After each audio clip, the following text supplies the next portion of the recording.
Hello there, I'm Aaronade. You are watching Boom Bust, coming to you live from New York City, and these are some of the global financial stories impacting your world today. Now, first up, we're looking at the banking industry in the U.S. today. Now, the bankers themselves, they might be rolling in the dough, but the books of the big banks, they tell a very different story. I'll explain all of that coming right up. Then the founder of Global Macro Investor and Real Vision TV joins us live from the Cayman Islands to talk about the markets and the state of the macro economy.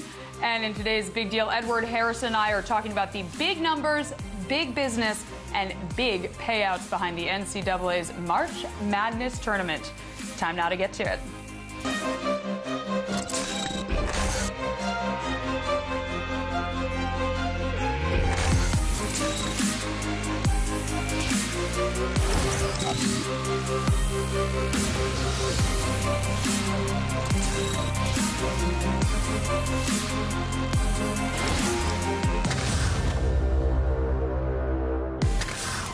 Today we're talking banking, and when you talk about banking in the United States, you simply gotta talk about JP Morgan.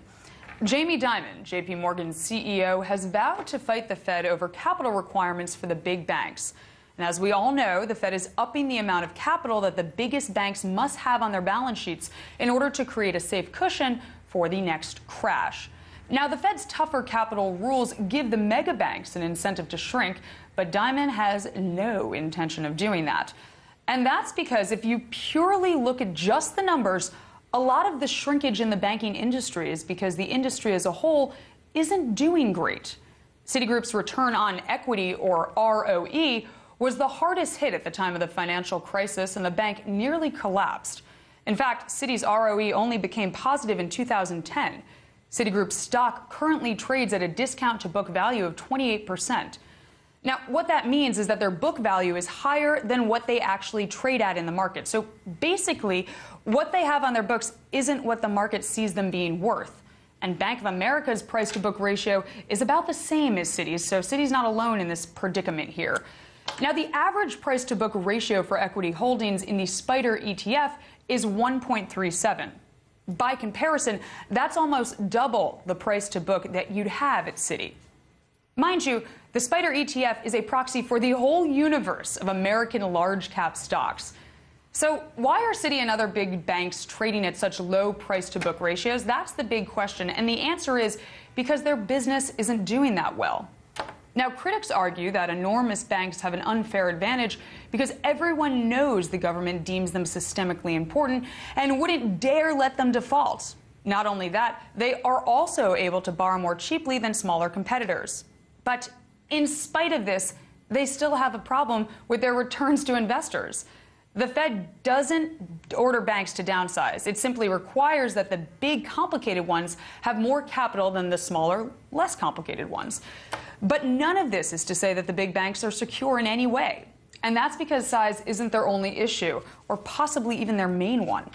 The problem with financial regulation is that some of the most important issues are the hardest to understand. So bottom line, there is no silver bullet to fixing this problem. And if and when we have another financial crisis, we'll just have to wait and see if these big firms aid or exacerbate that crisis.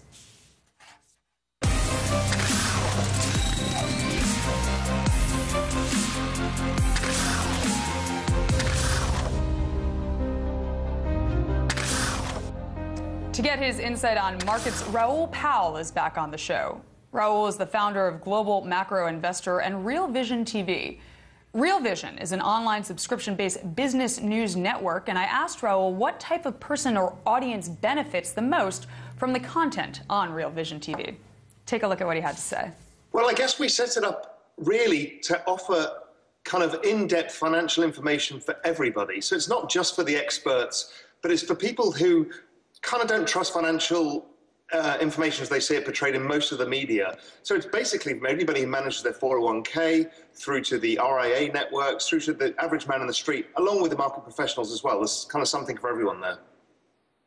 Now, you mentioned someone just managing their 401k, but can you give me a real-world example of how Real Vision can help the non-finance guru, the normal, non-technical subscriber, essentially? Yeah, I think it's to understand how broad things in the world can impact their portfolios. So to understand, for example, how the dollar, a strong dollar may impact the oil price, because many people have investments in the oil market, just by owning a few shares here and there. It gives them a better understanding of some of the risks that they have, or what it means when the Federal Reserve are trying to raise interest rates or trying to cut back on quantitative easing, and how that might affect their portfolio. So it kind of affects everybody. Now, I saw your interview with Albert Edwards, and I wanted to ask you about his view. Now, he's sometimes described as a perma-bear because of his ice age call on equities, but he sounds just as bond bullish as he does bond bearish. So what is your takeaway from the macro picture he paints? See, Albert, it's unfortunate that people call him a perma-bear because they don't understand that what he's doing is making a choice between various asset classes, and he's less optimistic on equities than he has been on bonds, and that's been exactly right. Since he made the call back in 1996, bonds have outperformed equities over that entire period. So you need to understand what he's trying to do, and he's asset allocating. And he doesn't do it just because he wants to be sensationalist. In fact, that interview that we did with him on Real Vision was the first one in 20 years that he'd done on television. The reality is that he has a consistent and considered framework that he bases his ideas on. So how can one express that view in terms of asset allocation or investment selection? What do you think?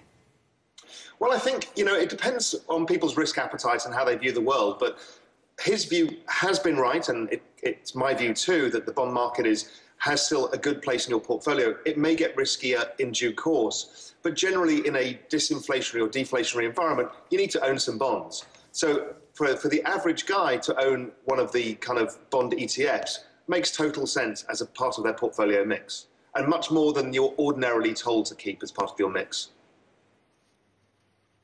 Now, interest rates, they continue to fall everywhere, Raoul. And this is even in the wake of the Fed's March meeting, in which it said rates are going up sometime this year, and U.S. long-term rates are now lower than they were before the Fed meeting. So what the heck is going on here?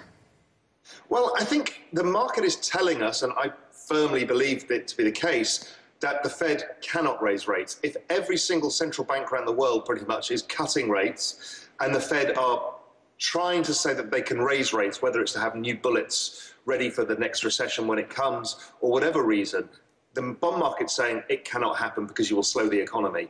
And if we look at the Q1 GDP, it looks like it's already coming close to 1% or lower. So do you think this period of lowflation, aka lowflation, that helps keep bond yields low is a secular phenomenon, or is this temporary? It's a secular phenomenon driven by demographics and the debt burden. And the lower interest rates become, the more people get kind of trapped into having to hold their money in money markets. It becomes a really hard position to get out of. It's the trap of having low interest rates. And I think the less and less interest rates, the lower and lower interest rates remain, the worse it gets. And we've seen that in Japan. It's not like this was a surprise to us. Everybody looked at the US situation and the global situation and understood Japan, said this is going to happen again, and it did. So what are the biggest takeaways for the non-markets person about what's going on with inflation, bond yields, fixed income investing in dealing with their own portfolio?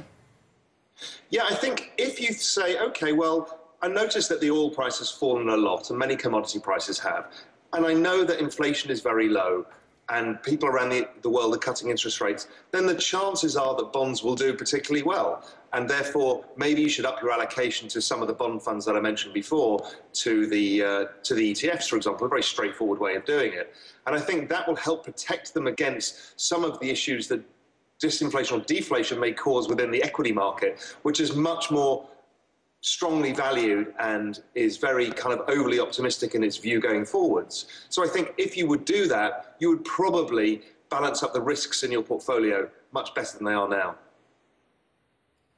And what impact are negative rates in Europe having on currencies via portfolio rebalancing? Yeah, I mean, negative interest rates is obviously something none of us know how to deal with yet. We're all trying to get our heads around the idea. But generally, it cannot be good for a currency to have negative interest rates. And therefore, it's part of this whole kind of, you can call it currency wars, you can call it what you like, but it basically is everybody wants to have a cheaper currency to help them get their way out of the economic situation they're in. Now, obviously, everybody doing it at the same time doesn't help, The US is the only country that's not really doing it right now, and that means obviously their currency is getting stronger. Now, my colleague Edward, he talks about Australia, Canada, and New Zealand as interest rate outliers, and he thinks this cannot last. But my question is, where are the policy rates set by central banks in those countries going to be headed? Where do you think they're going to go? Well, if you understand what's happening to the commodity boom, which is turning to bust, that commodity super cycle, as we called it before, well, we've got the commodity super bust that seems to be underway right now. Now, look at the countries who are most prevalent, who benefited the most: Canada, Australia, New Zealand, etc. There's many more countries to that list. But that alone will cause a big problem within growth in those countries, and that's going to mean we're going to see disinflation, deflation, and lower interest rates across the board in those countries. So I think, and also we may see problems with the housing markets that got very effervescent based on the fact that there was so much money sloshing around from the commodity boom. Time now for a very quick break, but stick around because when we return, Boom Bust's very own Bianca Fascini will be on the show. Bianca is bringing us a full report on the biggest business news of the past month. And no, I am not talking about the Federal Reserve's FOMC minutes, but the NCAA's March Madness tournament. And remember, you can always see all segments featured in today's show on YouTube at youtube.com/BoomBustRT and also on Hulu at hulu.com/boom-bust. Now, as we head to break, here are your closing numbers of the bell. Come on back with us.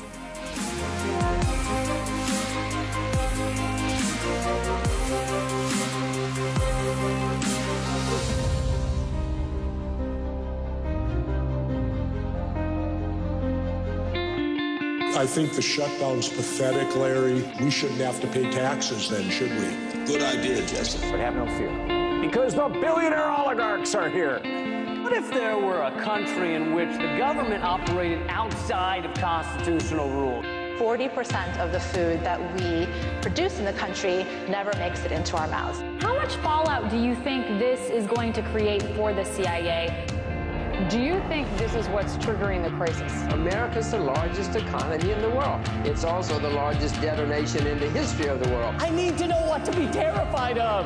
There is nothing scarier than not knowing what to freak out about. One minute they were working toward the American dream, the next they were just trying to survive the night. It's time for Americans and lawmakers in Washington to wake up and start talking about the real causes of poverty in America.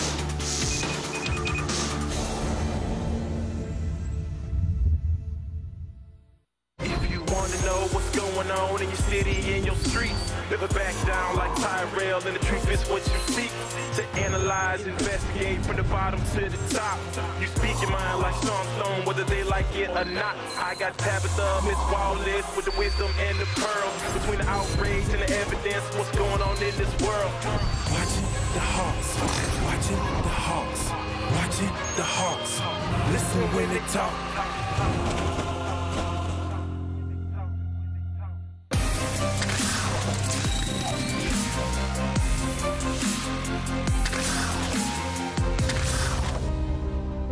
Welcome back to the show. Now, the NCAA has been taking heat for claiming that they can't afford to pay student athletes despite pulling in tons of money from games and tournaments. Now, it's inspired a class action lawsuit and encouraged players, economists, and even President Obama to give their take on the state of play. Boom Bust producer Bianca Fascini tells us more. As March Madness continues, the debate over paying student athletes has been rekindled. The sports tournament is second only to NFL playoffs in ratings and generates over $1 billion in ad revenue. In 2013, the top 10 schools in college sports pulled in an average of $117.7 million. As you can see, a majority of that revenue was spent on salaries for coaches and their staff, as well as new buildings. The smallest fraction went towards scholarships for the players, but not all of those are full scholarships. And keep in mind, that money disappears if you get injured. Opponents claim the student athletes aren't employees of the university and therefore shouldn't be paid.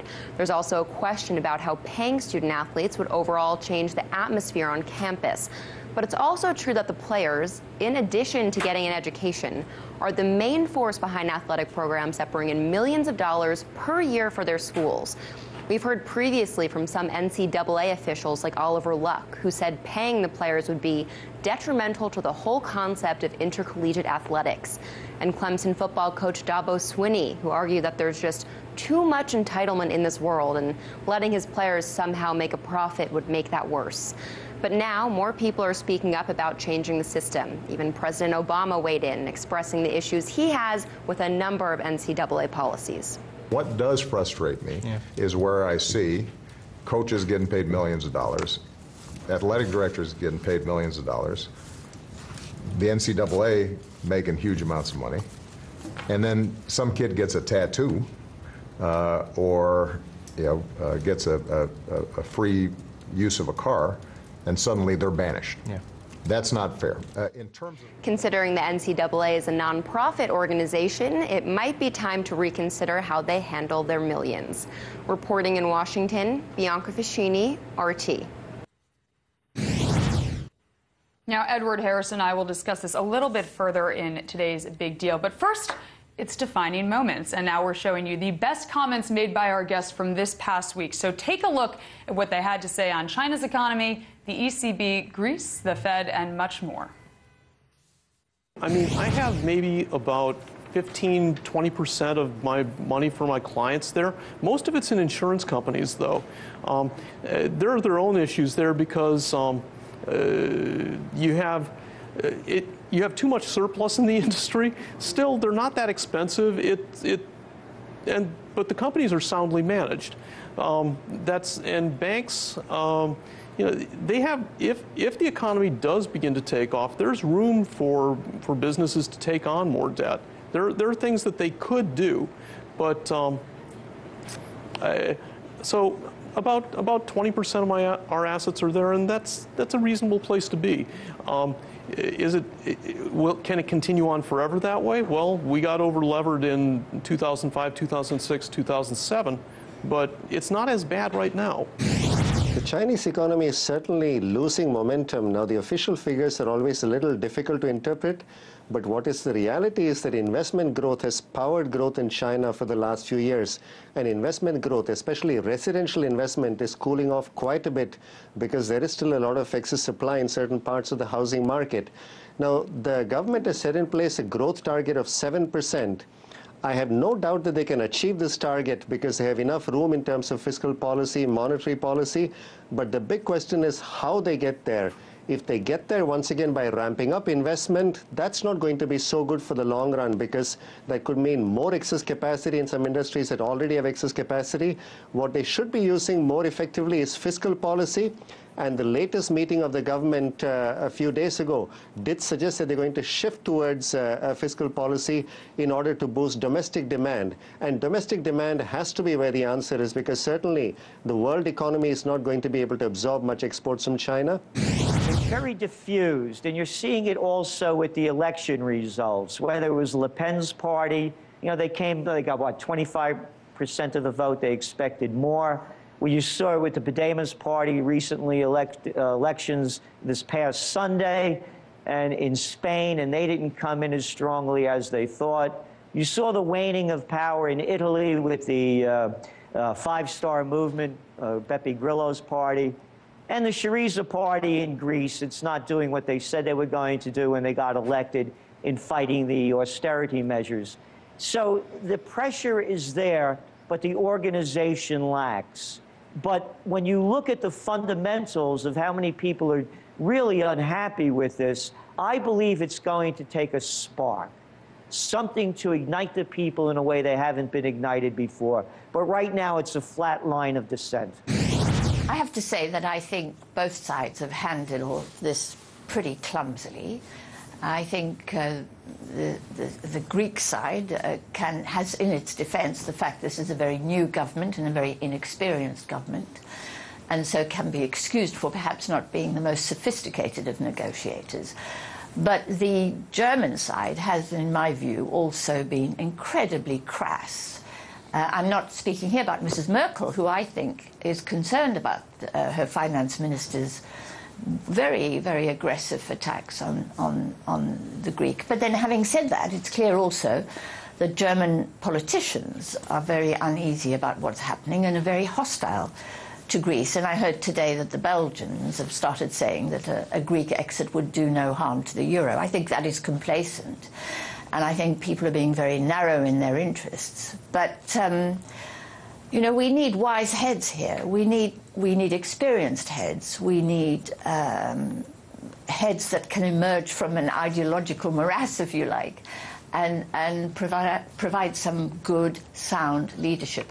And there is an absence of sound leadership. Mrs. Merkel is a safe pair of hands, but she is not out front there leading the sustainability of the euro. Mr. Draghi can't play that role, and nor can the bureaucrats in Brussels play that role. So there is a great vacuum there. Several times in the last year and a half, this issue of raising rates has been raised and come to the point where there's serious speculation that the Federal Reserve might do it. Two interesting things about that. First, every time that has happened, the stock market has taken a sharp downward plunge, letting everybody know that people whose lives depend on investing money know that the so-called recovery is very weak and very fragile, and that anything that could disturb it, like raising the cost of borrowing money for a house, or borrowing money for a car, or borrowing money for your child's education, anything that makes that more expensive, which a raising of the interest rate will do, could shatter this recovery and plunge us down. The second thing to remember is that the real pressure to raise interest rates is not about the economy being healthy enough. The real pressure comes from people who are rightly concerned about the vast amount of extra money pumped into the economy by the Federal Reserve over the last 6 or 7 years, and great fear that if that money starts to run after goods and services, we will have an inflation the likes of which we may never have seen before.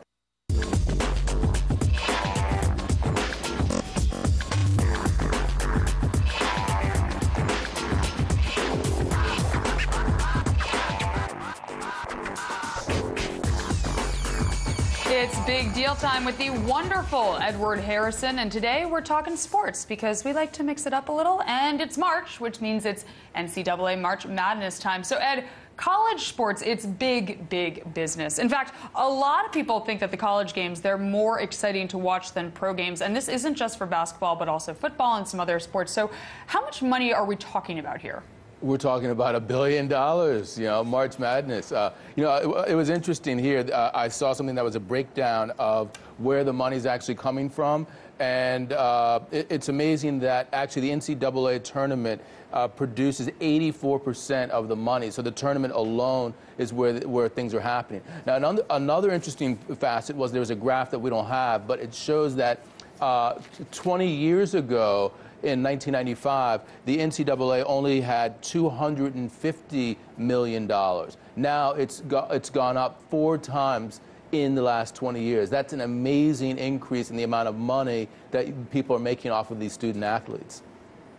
It's absolutely amazing. It actually blows my mind that, you know, four-time increase in 20 years. There's very few things that would ever see that sort of increase. But, you know, these college players, they're students, and we can't forget that. So they see none of the money, the $1 billion that's going in. And I mean, I understand that they can even lose their scholarship for signing autographs for money. Is that correct? Right, exactly. So the point is they're supposed to be amateurs.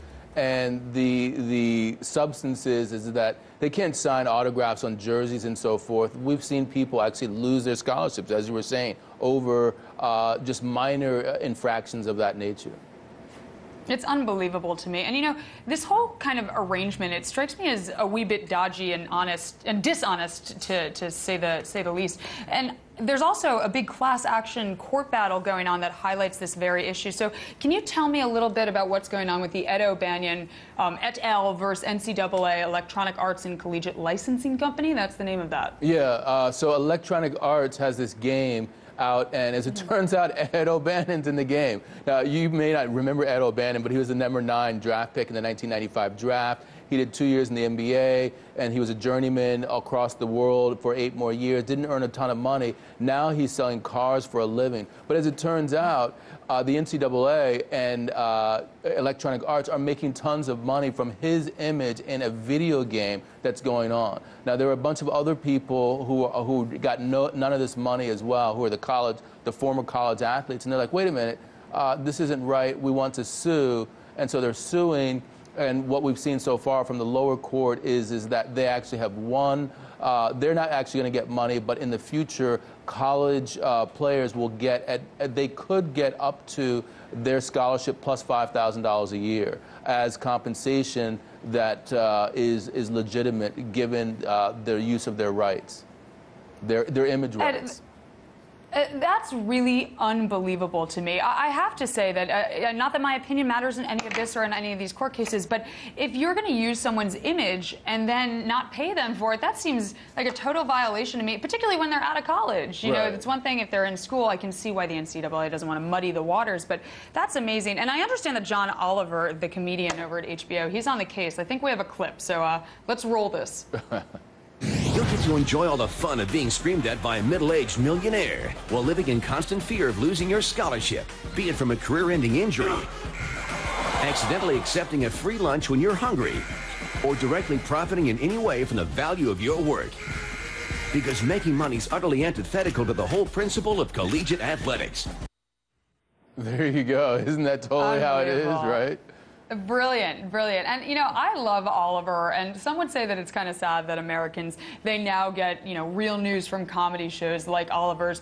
I am not one of those people. I'm totally comfortable with it. But what do you think? I think that it is kind of sad that we get news. I mean, actually, John Oliver is on this issue in a much better way. And that video, that was hilarious in a very bad, you know, sad kind of way. But it's totally what's going on, you know? I mean, game over for these guys. But, you know, $1 billion for the NCAA.